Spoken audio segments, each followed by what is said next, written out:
Recently we heard the following words in the European Parliament during a plenary session regarding the rule of law in Poland. Saturday, Mr. President, there were 60,000 fascists marched in the streets of Warsaw. Neo-Nazis, white supremacists. And I'm not talking about Charlottesville in America, I'm talking about Warsaw, Poland, at 300 kilometers, more or less, of Auschwitz and Birkenau. Well, I have to tell you, I thought that it should never happen in Europe, and that it should never happen also in Poland. I would like to address these words spoken by MEP Guy Verhofstadt, the former Belgian Prime Minister and currently leader of the ADLE group in the European Parliament. Mr. Verhofstadt, you are referring to the Independence Day march that took place on 11th of November. This march has been organised annually since 2010, and yet this is the first time you've deigned to address it. You called the 60,000 people who marched fascists, neo-Nazis and white supremacists. This comment is false, insulting and slanderous. There were 4 reprehensible banners and a handful of people with racist views. These people were rightly firmly condemned by the organisers and members of the Polish government. Selectively judging the intentions of 60,000 people is intellectually dishonest and slanderous. You use the words fascist, neo-Nazis and white supremacists lightly.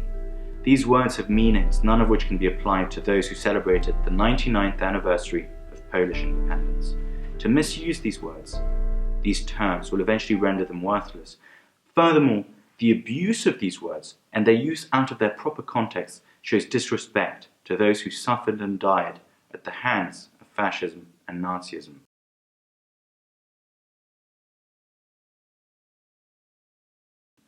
As you are well aware, Poland was occupied by Nazi Germany. 16% of our people were killed, 1.4 million Poles were turned into forced labourers.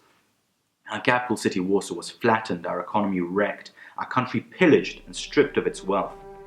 The Independence Day March congregates thousands of people who support a wide range of parties and have a wide range of opinions. They are there to walk down the streets of our capital city in a sea of red and white flags to celebrate that we are free. The elderly were there, war veterans, families, men and women, all sharing the same deep love of our country. You called us fascists and neo-Nazis, yet war veterans who fought the actual Nazis attended. We chanted the slogan, "Honour and glory to our heroes." Those heroes are the brave men and women of the Home Army who resisted German totalitarian rule over our country. Tens of thousands of them gave their lives for Poland. You call us white supremacists, yet this Polish man, Dr. Bawor Ałądło-Aka, is taking you to court over your slanderous comments. He marched with us.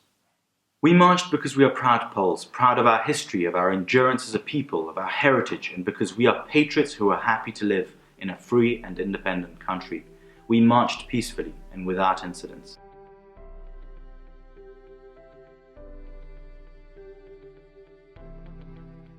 The same cannot be said for an event that happened that exact same day in your capital city, Brussels.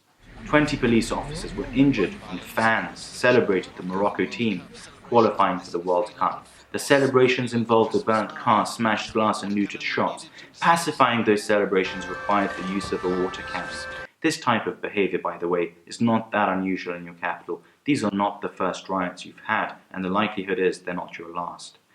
Perhaps before teaching others about how to conduct their affairs, you should have your own in order. You specify that our Independence Day march took place 300 kilometers from Auschwitz, as if to insinuate that those who marched share the same values as those who committed atrocities there. It is almost as if you are implying that Poles played a role in that terrible genocide. No, Mr. Verhofstadt, we are no Nazis and we are no fascists, and nor were our forefathers. Poland never surrendered to Nazi Germany. It built the largest underground resistance network in occupied Europe that included a designated council to aid Jews, Żegota. And this despite the fact that Poland was the only occupied country where aiding Jews was punished by death and the death of the entire family of that person. As Poland was being slowly bled, according to some estimates, 100 to 300,000 Poles met Yad Vashem criteria, having been directly engaged in rescuing Jews. Historian Richard Lucas claims it could have been 1 million Poles involved. Statistics of the Israeli War Crimes Commission indicate that less than 0.1% of Polish Gentiles collaborated with the Nazis. Perhaps you ought to look more closely at the history of your own country before you call others fascists or neo-Nazis. After all, there were pro-Nazi political organizations in both Flemish and Walloon communities before and during the war. The Belgian administrative system was very pliant and became an instrument of collaboration. Belgium offered up 40,000 volunteers to the infamous Waffen-SS. Just on a final note, you lecture Poland and talk about the rule of law, yet you were the founder of the Spinelli Group, which you named after Altieri Spinelli, a prominent former communist politician. Though Spinelli broke with the Italian Communist Party over Stalin's purges, he ran as an independent candidate from their lists in the '79 elections. Though by then that party was merely Euro-communist or Gramscian in nature, it still relied on Marxist theory. That party, by the way, only definitively broke off with the Soviet Union in '81 after the repression of Solidarność. You are quick to accuse people of fascism, yet you yourself are building upon the legacy of a man who was a communist and remained closely associated to that party to the end of his life, a party whose totalitarian ideology caused not only Poland great suffering, but the whole world.